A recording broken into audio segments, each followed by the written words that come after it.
6/2026 வசனம். நான் கூப்பிடும் நாளிலே எனக்கு மறு உத்தரவு அருளினீர். என் ஆத்துமாவின் பலம் தந்து என்னை தைரியப்படுத்தினீர். சங்கீதம் 138 3வது வசனம். ஆண்டவர் நாளில் பேசணும்னா ஆண்டவரால் மட்டும்தான் தைரியப்படுத்த முடியும். மனுஷனால் அந்த ஆத்மாவுடைய ஆசைகளை நிறைவேற்ற முடியாது.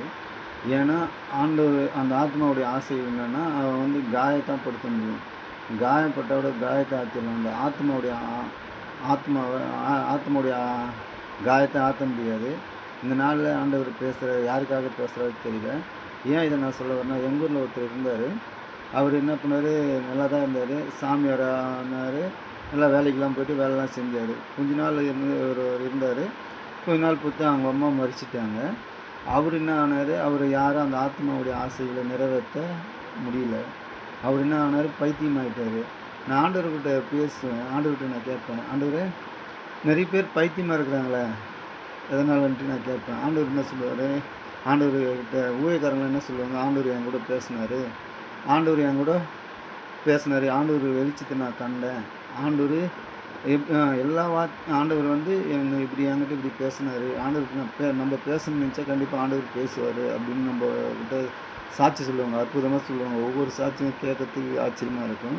அது மிஸ் நான் ஆண்டவர்கிட்ட கேட்கும்போது சொன்னேன், ஆண்டவரே எல்லாருக்கும் அந்த பைத்தியம் பிடிக்குது இல்லை ஆண்டவரே, இது எதனாலன்ட்டு நான் கேட்கும்போது, அவங்களுக்கு எதனா செய்வினை பண்ணிட்டாங்களா, பேய் பிசாசு பிடிச்சிருந்ததா அப்படின்னு கேட்கும்போது, ஆண்டவர் என் கூட பேசின வார்த்தைன்னா, அவங்களுடைய ஆத்மாவுடைய ஆசை அவங்களுக்கு நிறைவேற்றாத கூட தான் அவங்களுக்கு இதுமாரி பைத்தியம் மிச்ச மாதிரி இருக்கிறாங்க.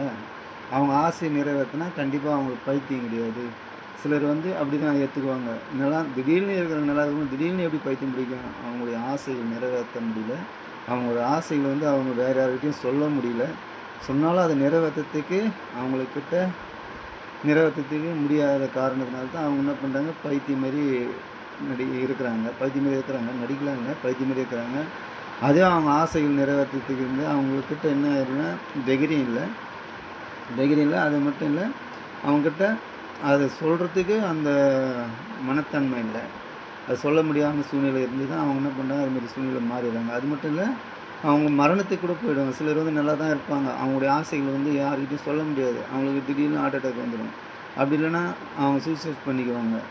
அப்படி இல்லைன்னா அவங்க மரிக்கும்போது சொல்லுவாங்க, சிலர் சொல்லுவாங்க, இவருடைய ஆத்மா யார் மேலே இருக்குதுன்னு தெரியல, ஆசை இருக்குது, சுருக்கா உயிர் போகல அப்படின்ட்டு தண்ணி குளிப்பாட்டுவாங்க ஒரு பேரை சொல்லி. அப்புறமா தான் அந்த பேர் சொல்லிக்கிறது பார்த்தா அந்த உயிர் ஆத்மா போகுது. அதான் அந்த ஆத்மாவுடைய ஆசைகள் நிறைவேறாத காரணத்தால் தான் அது இஸ்து கொண்டே போகுது.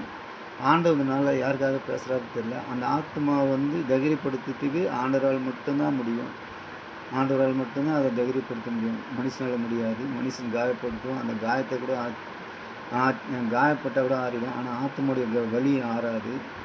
ஆண்டவனால பேசுகிறாரு, கண்டிப்பாக அது சரி. ஆண்டவரால் தான் தைரியப்படுத்த முடியும். ஆண்டவனால நன்றி செலுத்துகிறேன். ஆமென்.